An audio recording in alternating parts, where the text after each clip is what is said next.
remember that nobody's better than anyone else here.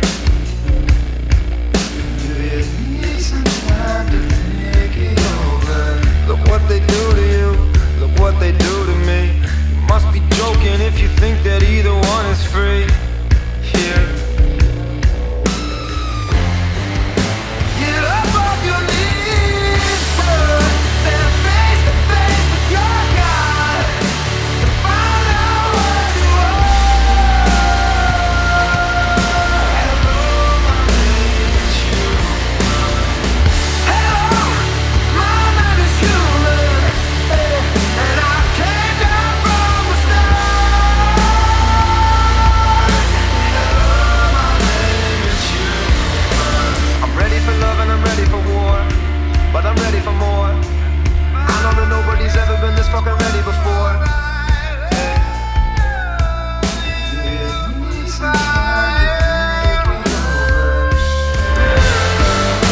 I'm up on my knees, girl.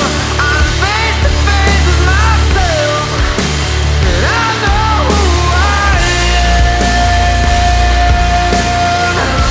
My name is human, and I stole the power from the sun. I'm more than just a man. Mine is human, and I know who I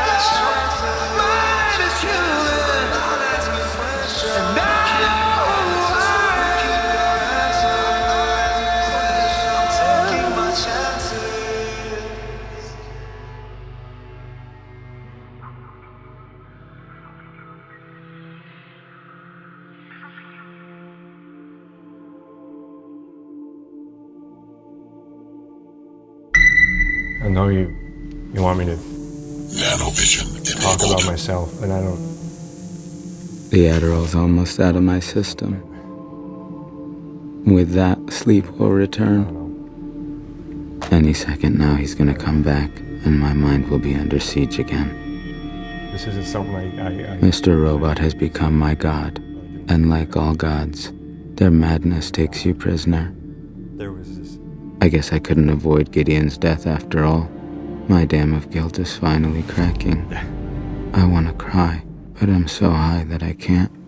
There was an Indian man working behind the counter, and I'd make fun of his accent and talk like this. And, hello, how are you doing? And one day he stood up for himself. Sir, I must ask you to leave. And something just snapped in me. And I just popped him in the face. I saw red, man. I just kept punching him, and I hated him so much. He was Indian. But it was raining. There was a thunderstorm, and I remember stepping outside, and the clouds parted, and the sun came out. And I knew that that was God showing up for me in that moment. He forgave me. Jesus loves you. And this was clearly just a test.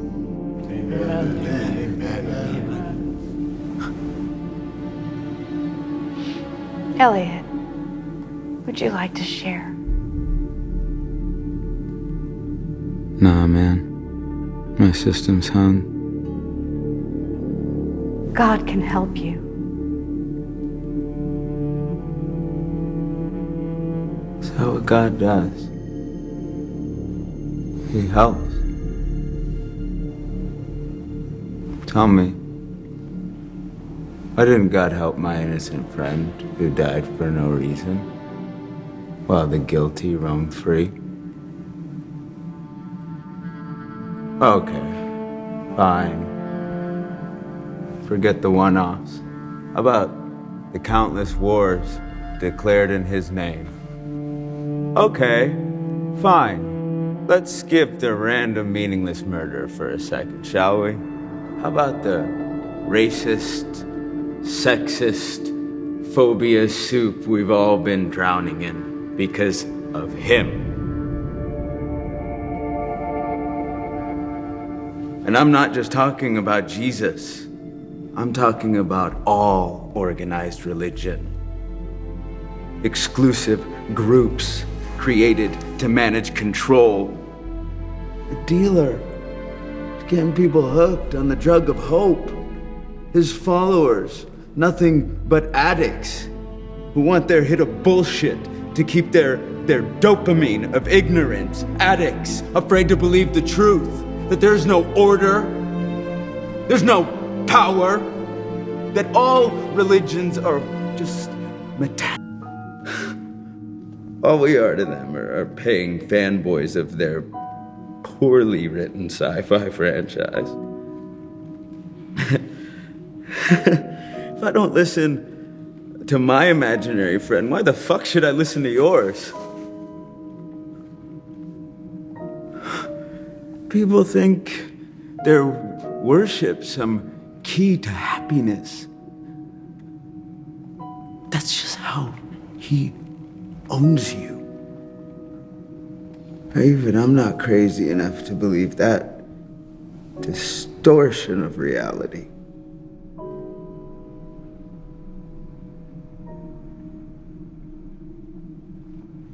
So fuck God.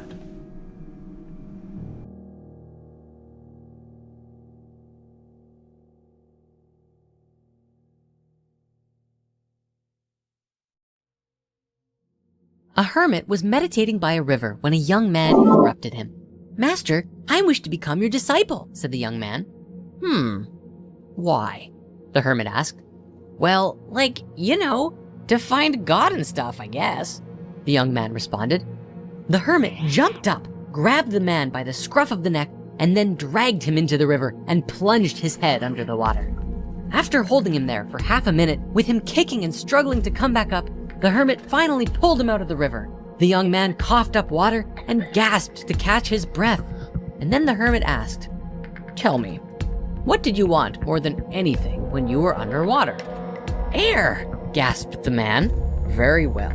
Go home," said the hermit, "and come back to me when you want God as much as you just wanted air."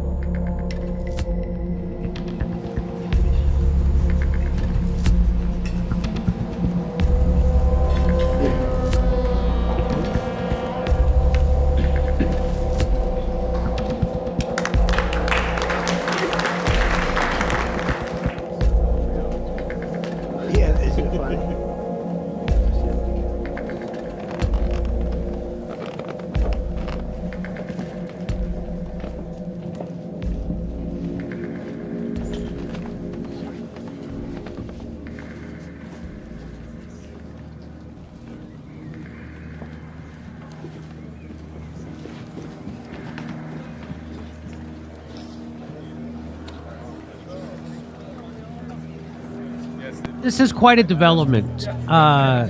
If you know anything about Syria, the people who are in charge of Syria, just as we predicted at this show in 2017 probably, and CNN then called me a conspiracy theorist for it, was that if you get rid of Assad in Syria, the people who are going to be in charge are going to be who? Al-Qaeda and ISIS. And by the way, they were invented by the United States and Israel to do our dirty work for us. They're on our side. And in fact, the chief head chopper from Al-Qaeda in Syria has been recently welcomed to the White House by Donald Trump and at Downing Street in London. So we're totally, they're now just admitting it. Well, they won the war. So, Jimmy, they won the war. I'll be Vlad Davison of the Atlantic Council. Well, they won the war. Yeah. Oh, that makes sense. So like every war since the World War II, the United States has lost the war on terror, and now we're but there never really was one. Because that was all a pretext to do the Greater Israel Project, just like 9/11 was the one event we needed for the United States to go on a killing spree across the Middle East, set it on fire, topple governments in aid of Israel. That's what this all was about. The war on terror is all about Israel and stealing oil. That's all it's ever been about. That's all it's ever been. That's what Libya was about. That's what Iraq was about. That's what Syria was about. That's what Yemen is about. It's all about the same thing. Okay, Lebanon. So Donald Trump is that the one thing that is going to screw up this deal, because they want to decouple Iran from Hezbollah, which defends Lebanon from Israel. And so so Iran is not allowing a peace deal to happen unless Lebanon is part of it. And if Israel attacks Lebanon, Iran's going to attack Israel. And so Donald Trump knows this, and he's pissed off about it because he really is desperate for this peace deal to work, because the economy, they just about burned through, as we showed you in another segment, he admitted they burned through all the reserve oil. There's no more reserve oil. It's going to be gone in just a few weeks, and that means gas prices would spike to $10 a gallon, and there'll be a global depression. And so he's desperate for a peace deal with Iran, and he knows Israel is bent on screwing it up.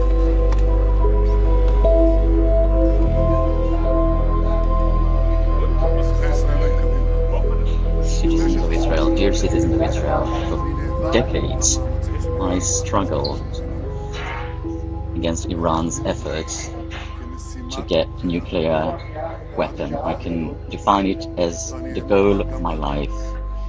I was on it until now, and I will do it in the future, with or without an agreement. Iran will not have nuclear power, not today, not tomorrow. As long as I am the Israeli Prime Minister, it will not happen. Now, I hear people ask, what did we achieve? And I answer, what did we achieve? We distanced an immediate, clear and present danger along with our friends, the Americans. We went to the greatest air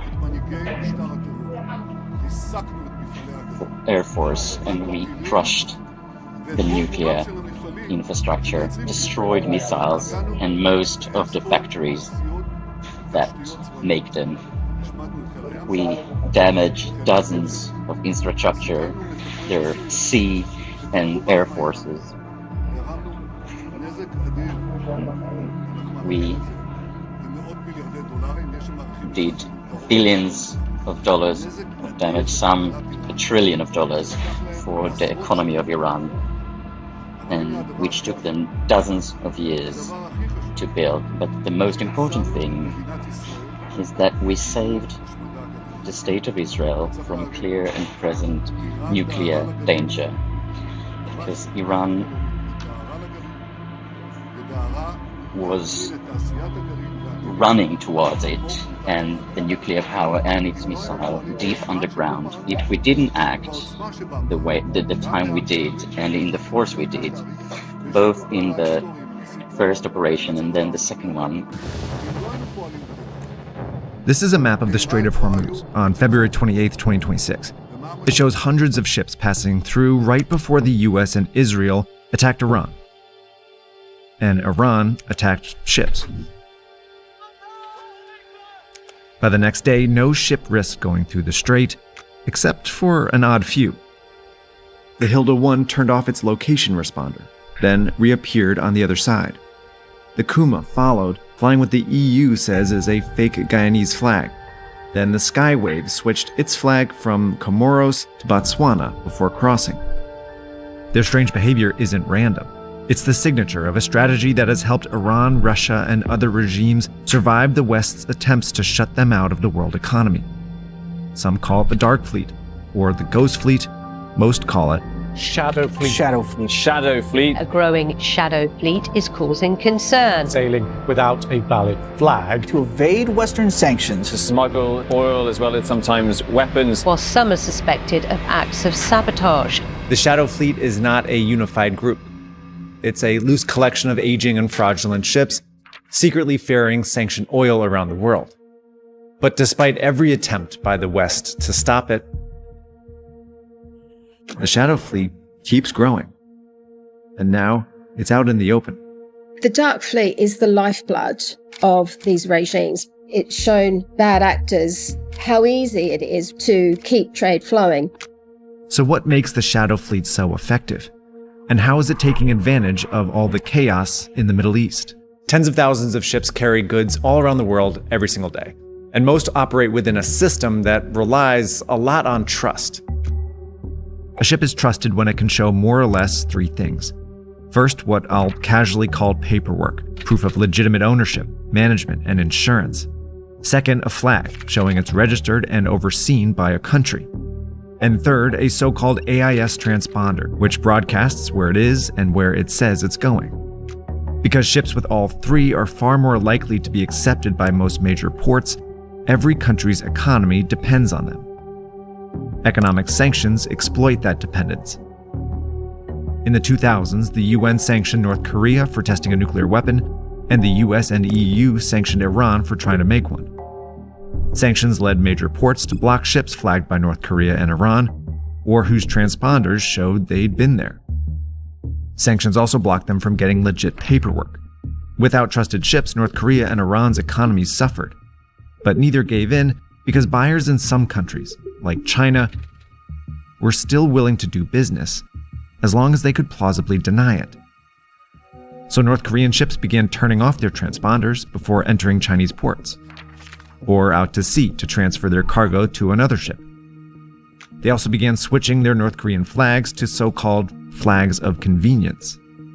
That's meant going to flags like Cameroon, Cook Islands, Gabon, finding flag states that operate privately and don't have much scrutiny or technical oversight. Michelle Weiss-Bachmann is a maritime intelligence analyst. She explained that getting false paperwork was pretty easy too. I've tracked down the so-called registered owners to a carpet mall in Dubai and a shopping mall in Mumbai, a pharmacy in Moldova. All of these extremely subterfuge activities, they've all happened because there were chinks in the regulation. These were the first shadow vessels. Soon Iran was using the same tricks to hide its oil tankers, and cleverly adding more. They would get a really old clunky ship and they would send it to a shipyard that wouldn't ask too many questions, of course.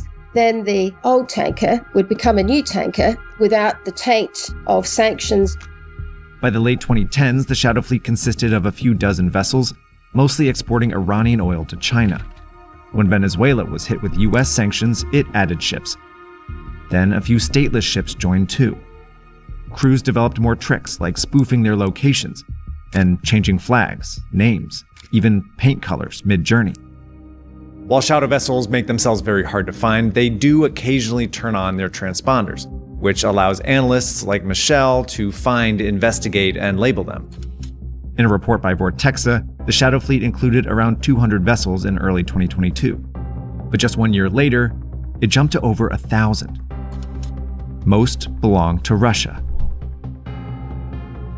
After invading Ukraine, Vladimir Putin's regime was hit with US and EU sanctions. So it bought hundreds of aging tankers and ran the Shadow Fleet playbook to keep its oil moving, mostly to buyers in China and India. Then it used the revenue to fund its war. By late 2025, this growing Shadow Fleet was carrying around 11% of the world's seaborne oil, allowing these states to survive sanctions. And even though European countries could see it sailing by, there was very little they could do. All ships have what's called the right of innocent passage under the United Nations Convention of the Law of the Seas, which has allowed, especially in the case of Russian dark fleet vessels, for them to go through the coastal waters, the English Channel, Danish Straits, etc., to load Russian oil. The Shadow Fleet looked untouchable, which made it not just an effective economic tool, but also an effective weapon. Erica Kirk. We're not going to be doing at this very moment, because it doesn't really matter with Erica Kirk. You're just going to watch a compilation.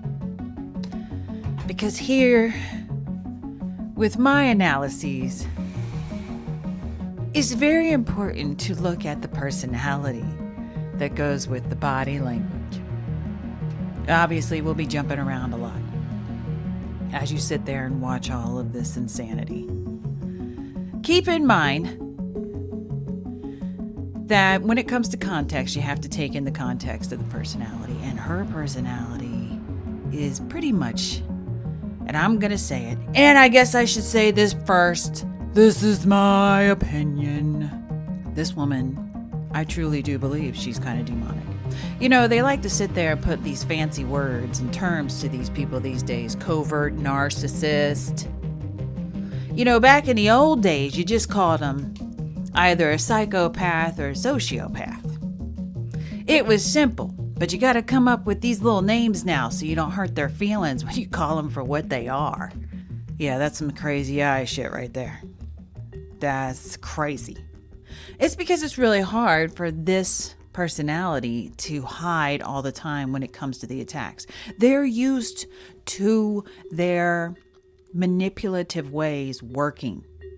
People that have this mentality, this personality, this little covertness that they've got going on, they train everyone around them to protect them and to make them the center of their world. And typically, when that doesn't happen with the people around them, they just cut them off and don't include them anymore. But when you're in the public eye, you don't get those choices anymore. You are forced to have to deal with people that just don't like you, that they can see through your BS and will call you out on it. And that is why you see those crazy eye movements. Is because she knows, covertly, that she cannot react to that. Because the moment she does, she's going to give all of us ammunition. See? See, I told you! It's not like we didn't have any ammunition. No one cries this much. It doesn't make any sense. This is weaponizing tears to the people around you. Unfortunately, there are some poor soul, usually it's men, that are the victims of this kind of insanity where tears are used against them and then they become a freaking nightmare to the rest of us because you're genuinely upset and they look at that as an attack. That's going to be her children. The things that she's doing now and through the whole thing is because generally that works around her circle. This behavior has reinforced in her mind that these are the tactics that keep my minions in control with the least amount of effort. Because the public eye is now involved, she's had to up her ante. You'll notice now she's lost a lot of weight. It didn't really matter before. Or it's because her kids were young. No, it just didn't really matter. I mean, yeah, her kids were young, but it just didn't matter. She kept herself very thin until recently because she's not really that pleasant to look at. Too much eye makeup, too much fake victim status.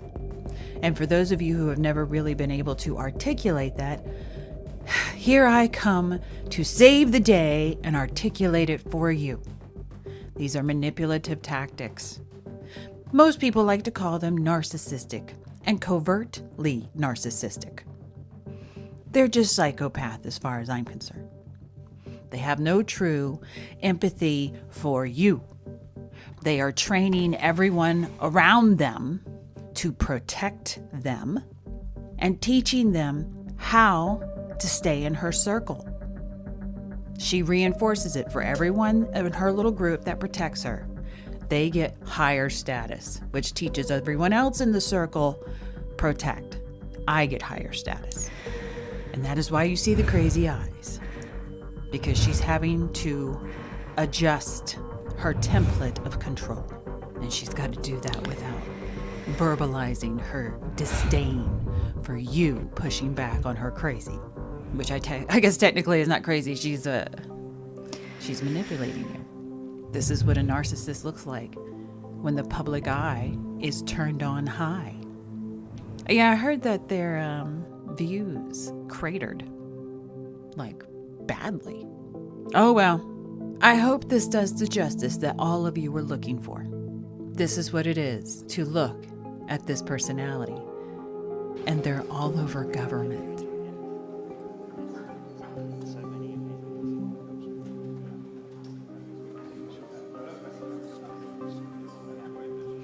May the Lord bless you and keep you. In Jesus' name. I mean, I've killed people closer than I saw the camera, and I've never seen a shirt move like that. That looks like an explosion to me. His shirt. It puffed up. It did look like that. Because there was an explosion underneath his shirt, and most likely from his mic pack, And that's what we reported almost immediately. And then there was a video out of someone trying to discredit me for saying that. Mm-hmm. And why would you try to discredit that? It's obvious that his shirt puffed up.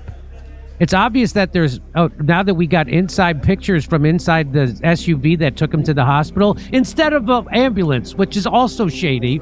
Wait, Jimmy, you mean discredit you like, say, they didn't discredit any evidence? Or they're just saying you're bad? Yeah, they're saying Jimmy Dores doesn't know what he's talking about. This guy, he's a conspiracy theorist, and that's the kind of stuff well, why don't you disprove the bad evidence Jimmy was giving? Why don't you disprove that? That's right. So, and of course, we saw the pictures that Candace Owens got from insiders of the SUV that transported him to the hospital, and there was all these black pieces of plastic everywhere, as if his microphone pack had exploded. Maybe the bullet hit his microphone pack from Tyler Robinson's furry gun. Yeah, so it was supposed to. It wasn't. So my theory, anyway. Let's get back to this guy. Take a look at this man right here, folks. This is Charlie Kirk's security guy. He appears to have a palm gun in his right hand, and he aims it at Charlie Kirk and squeezes the palm gun, firing off a round directly into Charlie Kirk's neck. I suspect he was aiming center mass, and the bullet may have ricocheted, maybe off the cross or something else that was hard, and ricocheted up into his neck area. As you can see, folks, in the right fist between the middle finger and the ring finger is the barrel of the palm pistol. You see him squeeze the palm pistol, firing off a round into Charlie Kirk, murdering Charlie Kirk. Now, if you pay attention to that right hand, it's going to go down into that left tricep area into a hidden pocket. You can see him stuffing that palm pistol in there. His right hand emerges from under his arm, empty-handed. He then puts his hand on the rail, leaps over the rail, and comes to Charlie Kirk's aid like the good assassin, security guard that he is. This video is from behind the assassin. And as you can see, he lifts his right fist up. That right fist contains the palm pistol with the barrel sticking out between the middle finger and the ring finger. He squeezes the palm pistol, firing off a round. You can even see the bullet and the bow shock swirl. There's the bullet and there's the bow shock swirl, both caught on video, folks. This angle is from behind the assassin. This angle caught the bullet and the bow shock swirl, folks, caught on video. Folks, this man is the assassin, or at the very least, should be the number one suspect. Look at that right fist containing the palm pistol with the barrel sticking out between the middle finger and the ring finger. There is the squeeze of the palm pistol firing the round. Now you see his right hand containing that palm pistol go underneath his left armpit, and he will stuff that palm pistol into that tricep area, as you can see he's doing right there. Then he pulls his right hand out from under his armpit, and there's no more palm pistol because it's hidden in his tricep. He then leaps over the rail and comes to Charlie Kirk's aid to, save Charlie Kirk or make sure Charlie Kirk is dead. Folks, this video is angled from behind Charlie Kirk and off to the side. It was taken from a cell phone outside of the tent, but from behind Charlie Kirk.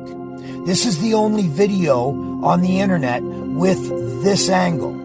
However, there was a 4K or 8K camera behind Charlie Kirk that was strapped to the back of the tent Charlie Kirk was sitting in. That 4K or 8K video camera was aiming directly from behind Charlie Kirk out towards the audience. That camera would have caught this same man that you see right here in 4K or 8K. That camera that Turning Point USA has the footage to would catch that same man murdering Charlie Kirk in cold blood. Turning Point USA, I am requesting that you release the video that was recorded from directly behind Charlie Kirk, and you show us who that man is. You give us his name, and you explain to us exactly what he was doing here. Raising his right fist up, containing a palm pistol, squeezing the palm pistol, firing a round off. So inconspicuous. No one even knew it was him. They all heard the bang, but no one saw the gun. No one suspected it was that man. Turning Point USA, I am requesting, demanding, on behalf of all truth seekers in the world, for you to release that video that was taken from behind Charlie Kirk that would clearly see that man right there in the sunglasses. Turning Point USA, do the right thing. Release that video.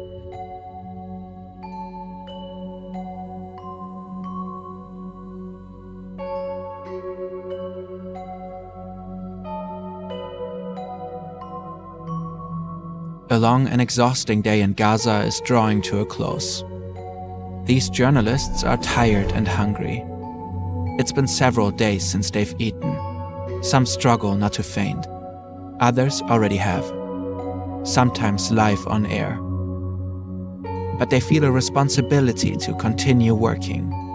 The 6 men in this tent have spent the day documenting the events on the ground. Ibrahim Jahir, Mohammed Nufel and Muamin Aliva are cameramen.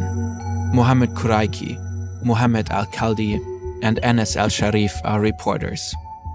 In just a few minutes, they'll all be dead. The Israeli military claimed one of them was a terrorist.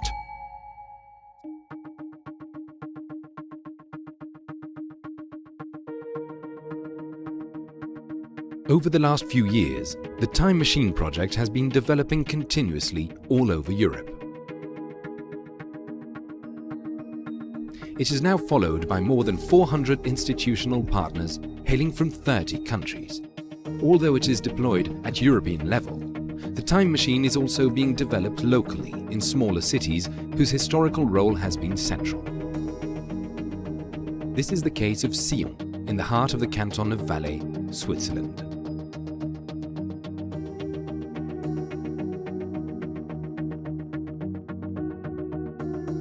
Pendant très longtemps, en fait, les archives étaient destinées à une certaine élite composée de chercheurs et le public, au sens le plus large possible, n'était pas forcément associé au projet de valorisation. Et c'est vrai que j'ai tout de suite été intéressé par l'utilisation des nouvelles technologies dans le cadre de l'appropriation du patrimoine.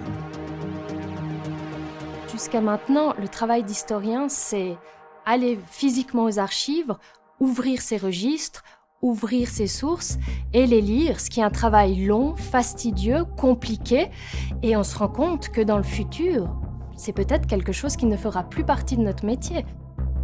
L'idée vraiment du projet Sion Time Machine est de pouvoir utiliser les technologies numériques à la fois pour indexer ce patrimoine documentaire et puis également permettre l'appropriation à travers des outils de visualisation.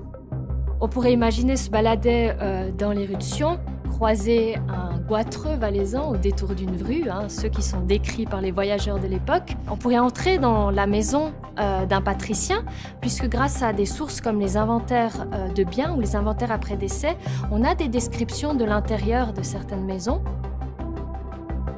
Like other European cities, 𝙤𝙾 is an ideal candidate for the development of a digital tool for time exploration. La particularité du Valais, c'est qu'il se situe au cœur des Alpes et il a toujours été un carrefour entre le sud et le nord de l'Europe.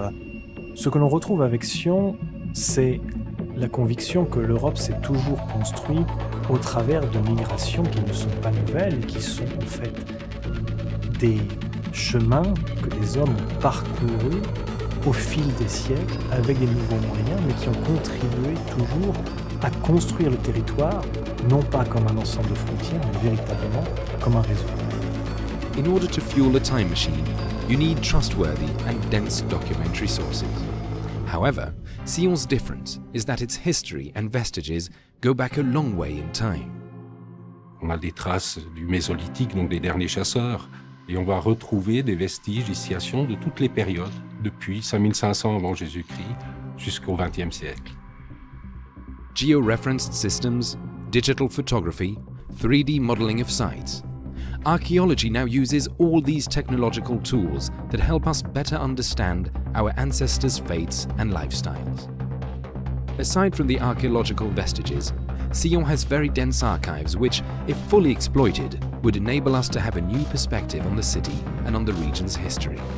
On ne s'intéresse pas uniquement à Sion, mais également au Valais dans toute sa dimension territoriale. Et on pourrait tout à fait imaginer une time machine pour la ville de Brigue au XVIIe siècle, puisque à ce moment-là, nous avons un personnage qui a une envergure internationale, qui est Gaspard Stockelberg, et qui était considéré comme le roi du Simplon. Hence, Sion is a typical example of a city at a crossroads, having been a real cultural and historical hub. In Europe, many other cities like Sion are now candidates to add their major contribution to the European time machine through their own specificities. In order to become global one day, the time machine will have to start locally.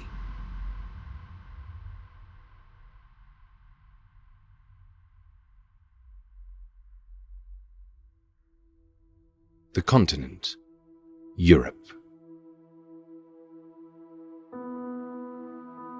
In archives, beneath stones, in crumpled maps and winding streets, in pictures and paintings, in the depth of its green forests, history in Europe lies everywhere. How does one preserve and explore such a dense and fragmented past? How does one bring it into resonance with our contemporary world?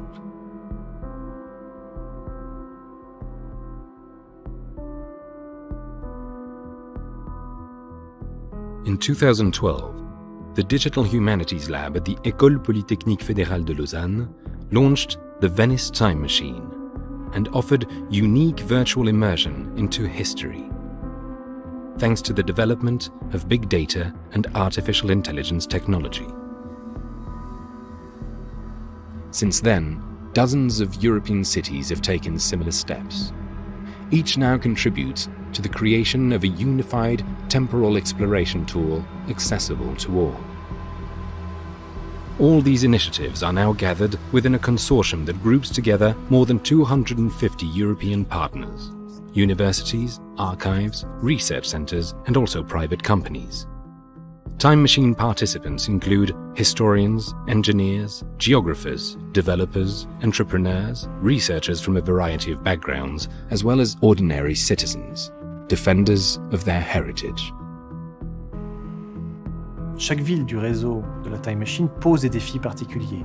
Et donc chacune des équipes qui reconstruisent Paris, reconstruisent Budapest ou reconstruisent Amsterdam, Anvers, nous permettent de développer des compétences spécifiques. I believe that the time machine is the future, how we will do digital humanities and humanities in the future. What we are striving after is really building things that are used to gain new insights. First step, collect and aggregate data thanks to digital tools and automate everything in order to carry it out on a massive quasi-industrial scale. So we have all those data, we have to store that properly and manage it properly, but we also have to make sense of the data. If you just present to the people thousands of terabytes of data, it's meaningless.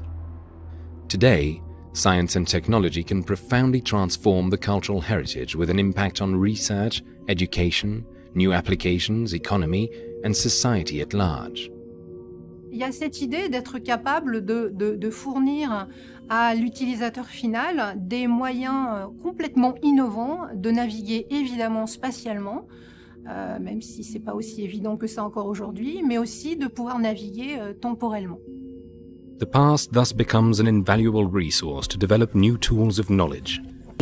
Looking Glass project. Now, we briefly touched upon this at the end of last episode. Obviously, I'm a conspiracy girly, and I'm thrilled that we get to dive a little bit deeper on this topic for those of you that don't know. There are, just in general, all of these inexplicable experiences that we have in life, and they try to make it weird for us to discuss them. Like just even being philosophical and thinking about these things for a long time, they don't want that. Deja vu is probably chief among them. We all have experienced deja vu. We are certain something happened, but we already did that, but it didn't actually happen. You're like, but I feel like it did. Oof, I just got a bad case of deja vu. Well, guess what? There's no official expert explanation for that. Sleep paralysis, for those of us who suffer that, I had some terrifying experiences before I knew what it was. They don't really give us a full explanation for that. Similar, also, another example of things that are inexplicable and maybe somehow related to deja vu, the story of how I met my husband. I've told it many times, how I got engaged 18 days later. No one believes me. They don't want to accept it, except maybe Charlie Kirk, because he was there for it. But I already knew George. That's how I describe it. I saw his face. I know that doesn't make sense, but it happened that way. I looked at my husband's face and I already knew him. It was like a sigh of relief. And yeah, there's other explicable events and things like Charlie telling me that he was going to die young.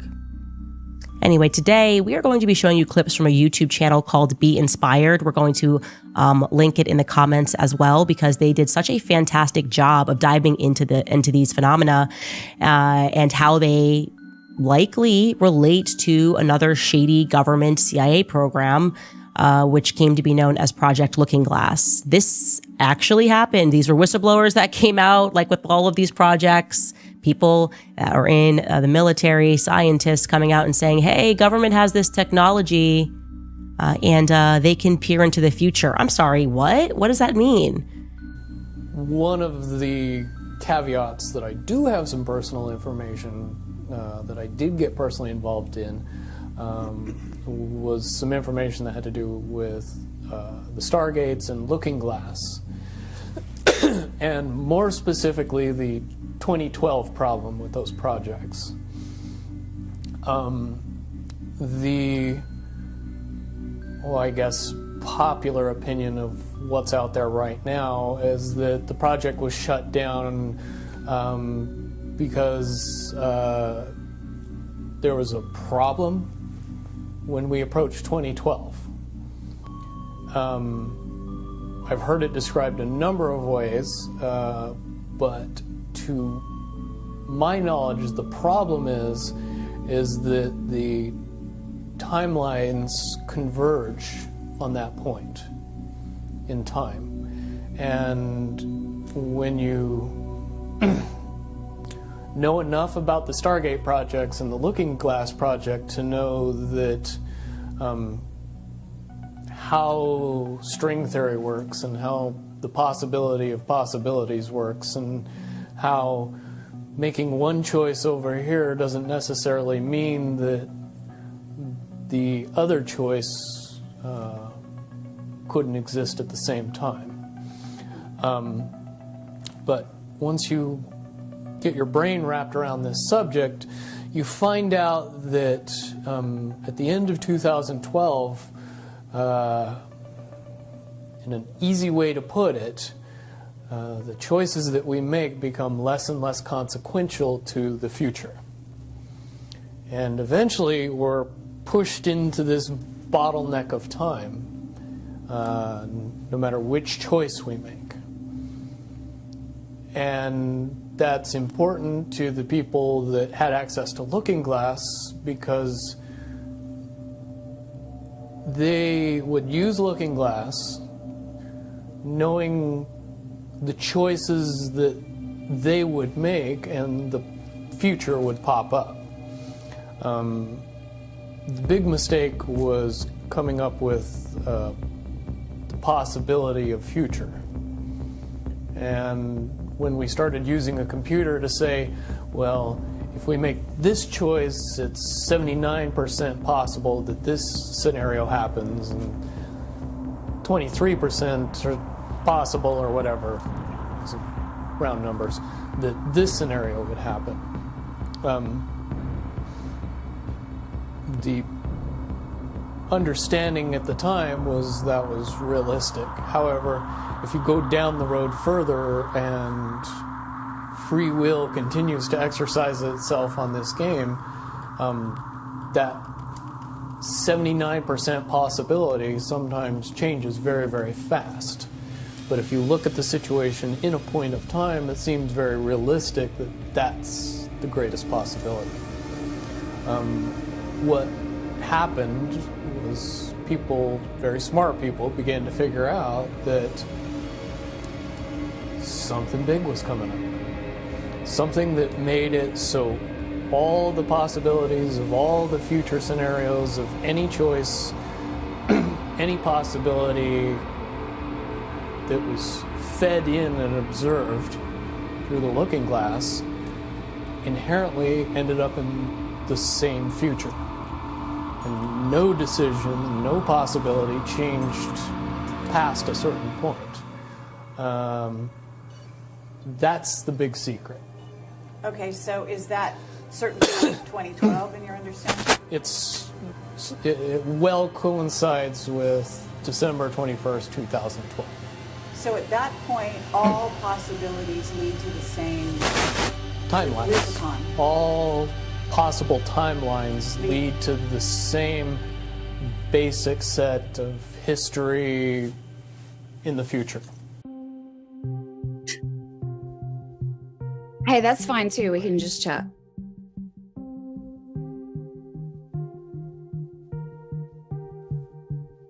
Yeah. Dude, that's cool because that means I can get drunker if you're not going well. Something, okay, we should probably take notes of this because there's a couple topics we need to talk about. Do it. Just when disclosure comes around, when the moment comes, are we going live with everyone? Who can we trust? How do we transfer the information? You know, what exactly do? So my vision of disclosure, I like the library thing, sending it to libraries on a certain day. What I had sort of envisioned is I want to publish the paper on archive.com because you absolutely cannot publish this in a peer-reviewed journal because the peer review committee will laugh you out of there, but they'll send it to all of their friends. So, no. So in review, cancer researcher, MIT physicist, they're kind of out on their own separate islands. The 3 people working at Los Alamos / Kansas City who are not scientists. And now let's go to the latest one, Amy Eskridge. Amy Eskridge was 34 years old, I believe, and she died in 2022. And the Daily Mail just put this all together. And remind me right after this, Steve, I want to come to your timeline of the story coming together too. Okay. That was really good. Steve put together a great timeline of like how this got into the mainstream of like us all looking at it. But Amy Eskridge did not work for the government. She worked for her own company whose name was long and it escapes me right now. Also known as the Gravity Research Institute. Wait, that was the name? That's like the name. It was called the Exotic Sciences Institute, also known as... Okay, the Gravity Research Institute? Yep. She was working on anti-gravity. She was working on the stuff that my friend Jesse Michaels has been obsessed with and has done some great work on. You can think along the lines of some of the Townsend Brown research he's done. I also had Charles Bueller on recently to discuss this. It gets to things that defy gravity, and you wonder where the technology comes from and if it was emanated from things that are not of this earth that we're in possession of. It gets weird, but it is a real physics concept and something that there's a lot of people who believe they have some evidence with it as well, that we do have it and it does exist and we know how to do it. And how we got that is up for argument, but certainly something that would be scientifically earth-shattering, no pun intended. Justin, UFO linked U.S. scientist sent chilling text before being found dead, Daily Mail reports. Go ahead and open this. The text from Amy Eskridge reads, oh, by the way, if you see any report that I most definitely did not. If you see any report that I overdosed, I most definitely did not. If you see any report that I K'd anyone else, I most definitely did not. Just like Bishop most definitely did not kill Maria and Gopi and Adriel, just like McLandish sure as fuck did not blow his own head off with a shotgun. The dominoes are being lined up all over again now. So, fucking I love how you self-bleeped every single one except for the one that was bleeped in the text. Yeah, no, I'm just Amy and I have different perspectives on what should be bleeped. Dude, and something what should... crazy's happening. So go to that Daily Mail article. Oh, dude, this is so sad. Where's the there should be a Daily Mail article that I sent you. Just head to the doc. Yeah, so did you know that we'll get to the other dude in a second, but did you know that guy? No. You didn't. He's never been on my show, but All right, David, wait a minute. Just wait a frickin' minute. You mean to tell me that the flippin' president of the United States of America is gonna go out on camera, David, and he's gonna dress himself up as Jesus flippin' Christ in a red robe? But he's gonna say, well, I was a doctor. That had nothing to do with Jesus. Doesn't matter that there's a woman over there on the other side who's praying with her hands together. Oh, yeah, that's the Salvation Army, or that's the Red Cross. Oh, my God, son. I'll just tell you what, okay? The media that I listen to, my sources, okay, CNN, NBC, these sources are saying, what in the world is he doing? This is blasphemy, boy. If I had any idea how many times I've tried to tell you, David, do not cross certain lines. You want to stay in your lane, keep the gear shift at the right frequency, because I'll tell you what, son, you start talking like this on your own show, you start making a big ruckus and a big fuss, and David, I have had it. You can't be out there acting like it's okay for you to come into this house, in my house, under my roof, with my silverware, my dishes, my refrigerator, my frickin' pot roast that my lovely, beautiful wife.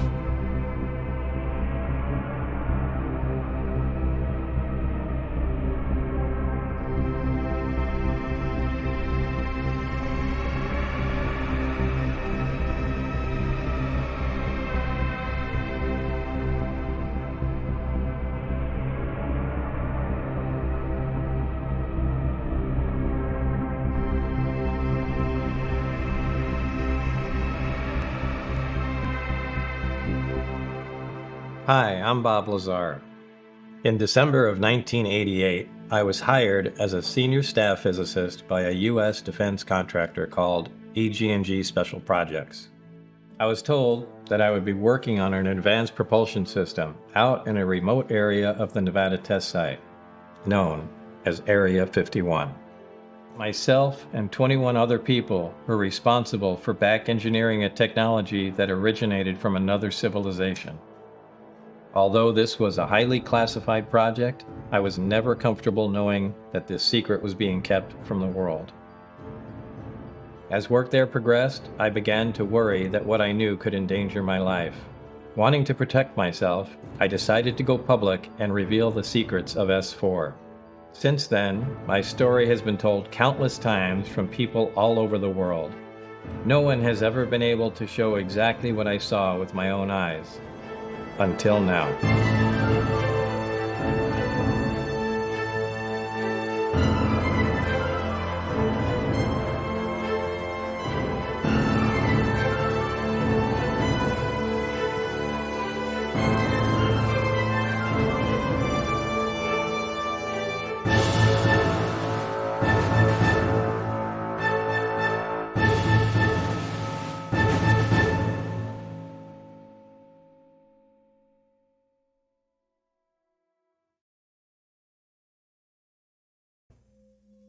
I guess that will have to stand as our global peace meditation. Let's just do a little bit more here for the sake of argument. Father, Mother, God, we're so grateful to you. Let's please send peace, healing energy to Iran, to the Straits, to Russia, Ukraine, all those areas of conflict in the world where there is stress. Let's please heal these areas, bring about as much light as possible, heal others, and most of all, heal ourselves. Ask for the healing of your messenger here, David Wilcock. Let's pray for the healing, body, mind, and spirit. Pray for the healing of all others and for the goodness of humanity. Thank you so much, Father, Mother God. We love you. We appreciate you. Adonai and Amen. Thank you. All right, you guys, we're good. That was our little quick global peace meditation. I'll read a couple of your comments here. We're getting very close to the end here, so we don't have hardly any time. I honestly think commercials are timed to hit so we don't get the same kind of download. Well, yeah, you can hit the skip button, but again, somebody says that has a great frequency, and so it is. Amen. Kiko says, nice to see you in a good mood today, David. It lifts our spirits. Meditation, vibing together, shines so bright. Great show yet again. Much love to us all. Thank you very much, Kiko. Eden Hollander says, thank you, David. Walking Tree says, arigato. Midnight Mark, great meditation, great show. Love you, brother. Glad I got done early and could catch most of it. You can come in and get the rest later. Saving the best for last. The end won't be for everyone. I think it's possible that he was sacrificing his reputation for the sake of the plan, just like Batman in the movie The Dark Knight. Thank you so much, David, for your time, effort, and energy. Ghost of Adi, you are now cleared for liftoff. Appreciate that very much. Awesome show, David. Keep the light flowing and keep the faith. Sofa King, that was beautiful. Thank you for another great show, says Vicky Cornwall. Venus Renata, so it is, amen. Thank you guys so much. I really love you and appreciate you guys. I'm so glad that you're here, guys and girls. We will see you on the next time around. And I am so grateful, and we'll do the typical lead out here. And A-N-D, not E-N-D, and scene. There we go. All right, you guys. Thank you so much.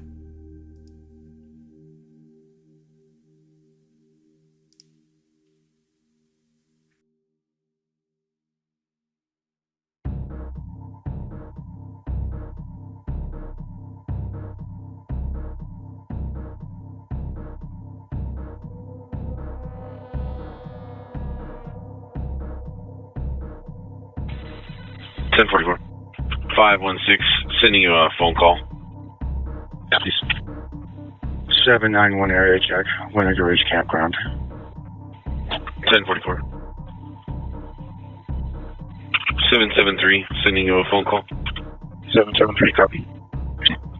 640 and 528, can you break and cover on an unknown issue at 1455 Ridge Road? 640, copy en route from Successful Camp. 528. There's a party by the name of David Wilcox at 1455 Ridge Road. He said, I need to leave. I will be off to the left. Will not advise if he's armed or not, and will not say if he's going to harm himself or not, being very vague. Shots fired. Copy. Shots fired, and all other traffic can go Law 2. All other traffic Law 2. Code 3 continues. 40, I'm got the rifle. He still got the gun to his head. Looks like he fired a test round. Copy. Gun to his head, fired a test round at 11:05. Does 528 need to help there? I'll just start you for now. 516, did you copy? 794 animal complaint. 794 animal complaint. 794 copy. 11:05. 587 en route as well. Copy. And 516, did you copy? Edward 70, I'll check on the Eagle as well. 528. I'm set. Go ahead. Let me get a couple more units for the shield. Male looks like he shot himself in the head, but I'm still concerned about this house. Edward 70. Edward 70, copy, thanks. Edward 28, your status and service. Copy. Building en route. Copy. 587 has a shield. Party possibly did shoot himself in the head. 474 status and service. 627, I'm breaking en route. 627 confirming you're en route. Affirm. Copy. 627 is en route, and all units lock and go to Law 2. Code 3 will continue on County Law.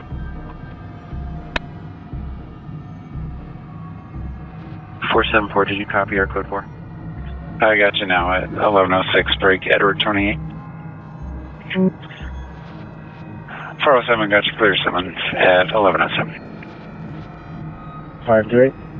Go ahead. For the next two units, respond emergency. We're going to form a contact team, move on up to the subject, secure the gun, check vitals, Brick. Good. We'll also need to hold off on the house and clear it. Brick. You already move everybody to Lot 2?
For me, I was with big fear to see those machines.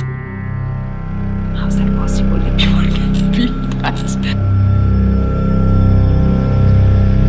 For me, it's actually a path towards simplicity, towards beauty, towards the essence of what matter is, what we are. You develop tools, you develop techniques to make visible what you can't see. And artists often do the same thing. They often have a way of looking at the world that is different from what other people see. And in that sense, I think they're also like scientists. A lot of the stuff that you find out is sitting right there in front of you and just nobody pays attention until somebody comes along and says, yes, but look, there, right there. Why? Why is that?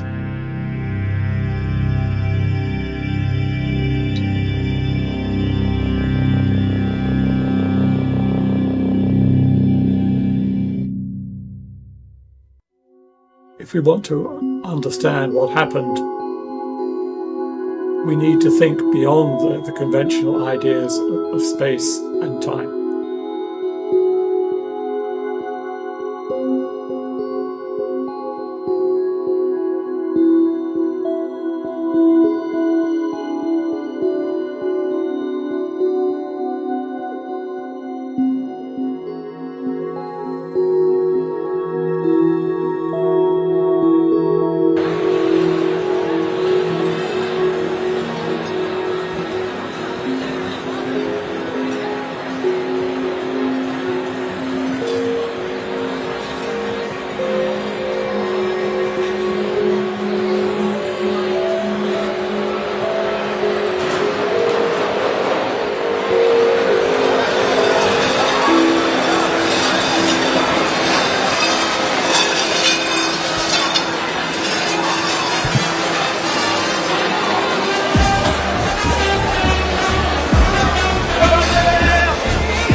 Incident at the Washington Hilton happened, and it was a shooting.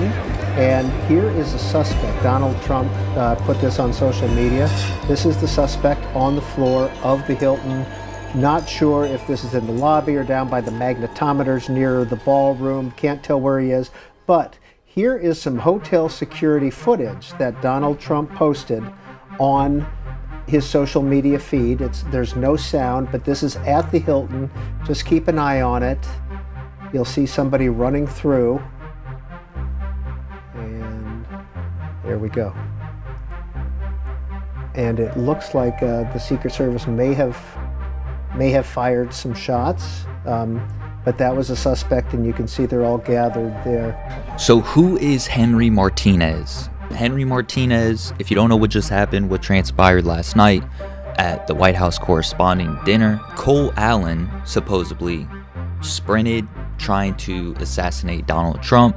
They shot him, captured him before he was able to get to him, but Henry Martinez is the talk of the town because he tweeted back in December 21st, 2023, Cole Allen's name, and that's the only tweet, only activity on this guy's page. So who is Henry Martinez? Because he might have the answers. First, let's take a look at what his banner is, because his banner kind of looks funky. He has the Pepe meme doing a toast, which eerily resembles what was taking place.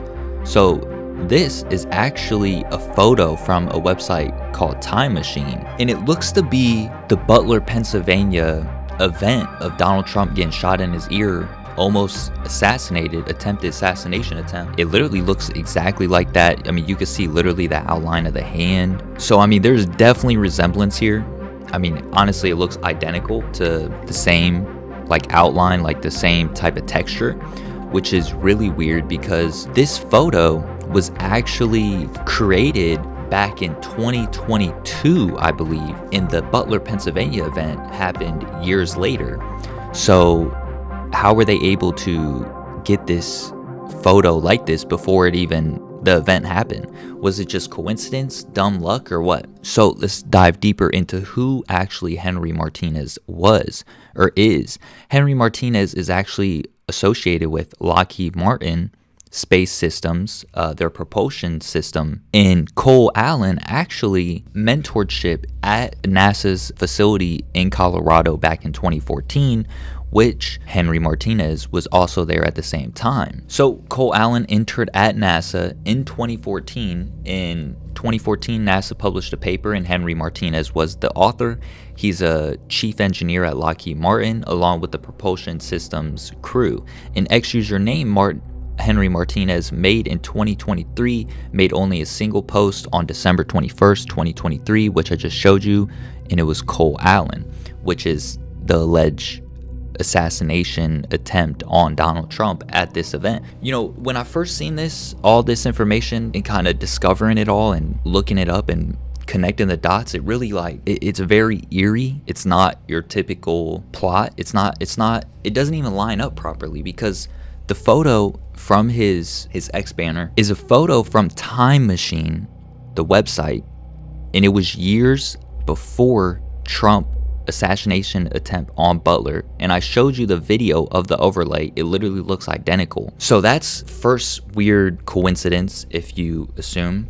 Henry Martinez was with Cole Allen in NASA in 2014, another coincidence. And then you have his badge certificate where you can double check his credentials in Colorado, which is another thing on top of that is a coincidence. So what does all of this mean? I'm not sure, but if I went full conspiracy hat mode, it could mean that the breakaway civilization, the one with all the UFO tech, the one with all the fabric manipulating equipment, the UFOs, the plasma orbs, can manipulate time because they manipulate the space fabric in itself, and the space fabric is how we measure time and how you can get around with going into the very distant future when relative to your time is maybe a couple minutes, but to the outside world it could be a million years per se. There's really no other way you can distort a photo from the future and post it.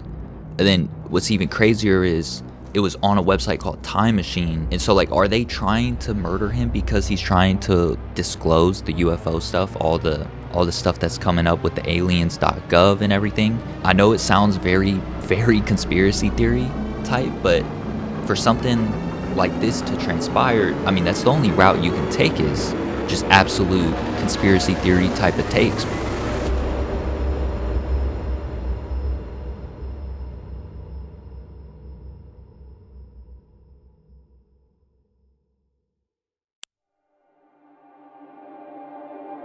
To see a world in a grain of sand and a heaven in a wild flower.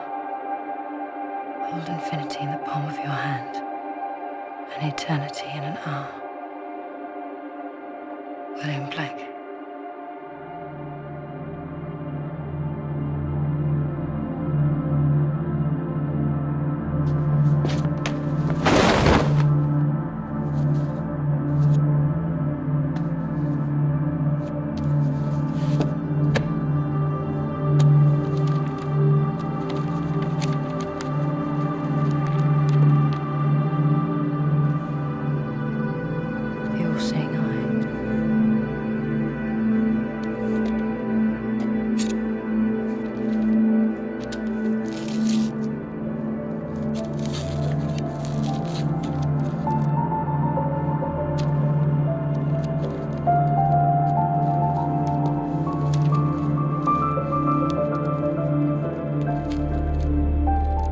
My darling daughter, I knew you'd figure this out.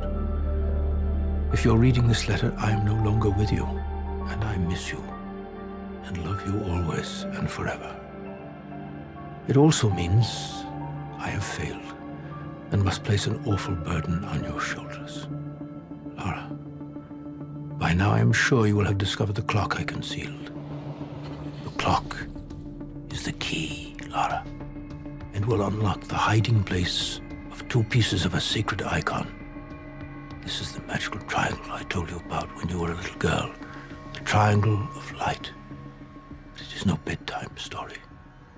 The triangle was forged from metal found in the crater of a meteor that had fallen to Earth at the exact moment of the previous alignment of the 9 planets.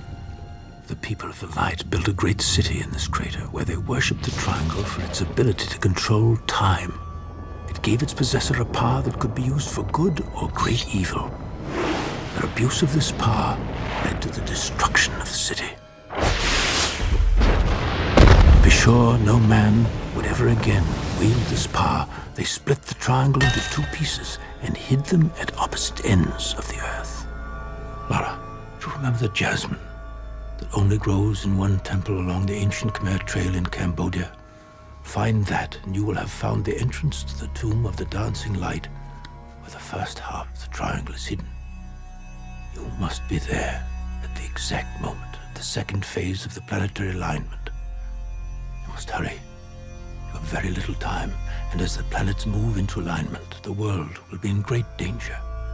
For the secret society known as the Illuminati, devious, dangerous men who seek to fulfill an ancient prophecy by reuniting the 2 halves and attaining the triangle's awesome and terrible powers.